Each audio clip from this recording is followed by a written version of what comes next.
Genesis, chapter 3.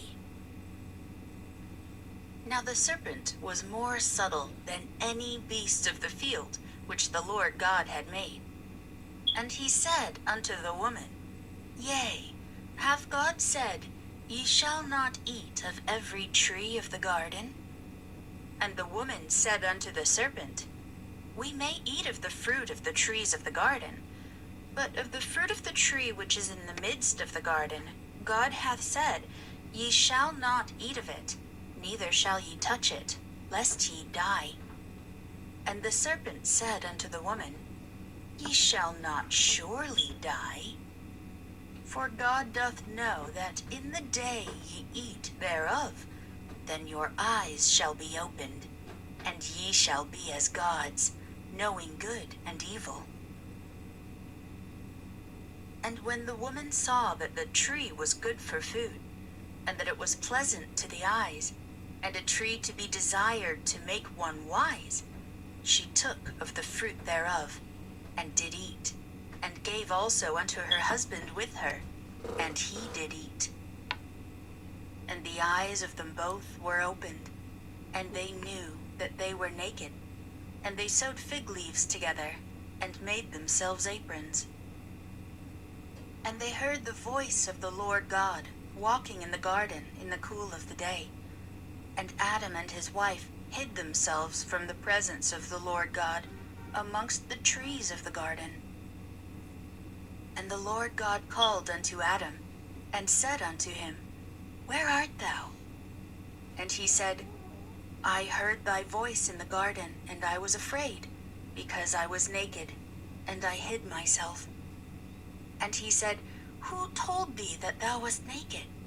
Hast thou eaten of the tree, whereof I commanded thee that thou shouldest not eat?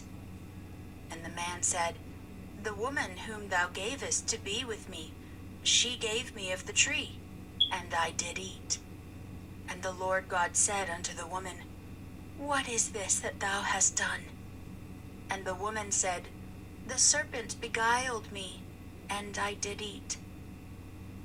And the Lord God said unto the serpent, Because thou hast done this, thou art cursed above all cattle, and above every beast of the field. Upon thy belly shalt thou go, and dust shalt thou eat all the days of thy life. And I will put enmity between thee and the woman, and between thy seed and her seed. It shall bruise thy head, and thou shalt bruise his heel. Unto the woman he said, I will greatly multiply thy sorrow and thy conception. In sorrow thou shalt bring forth children, and thy desire shall be to thy husband, and he shall rule over thee. And unto Adam he said, Because thou hast hearkened unto the voice of thy wife, and hast eaten of the tree, of which I commanded thee, saying, Thou shalt not eat of it. Cursed is the ground for thy sake. In sorrow shalt thou eat of it all the days of thy life. Thorns also and thistles shall it bring forth to thee, and thou shalt eat the herb of the field.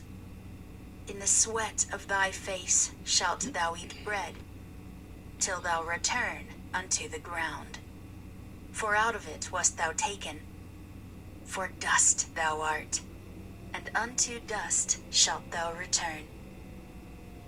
And Adam called his wife's name Eve, because she was the mother of all living.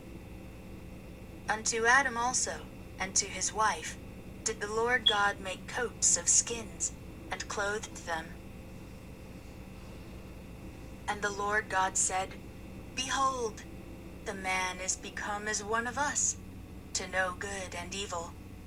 And now, lest he put forth his hand, and take also of the tree of life, and eat, and live forever. Therefore the Lord God sent him forth from the Garden of Eden, to till the ground from whence he was taken.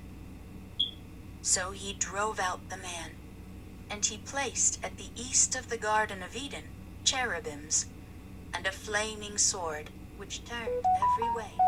to keep the way of the tree of life.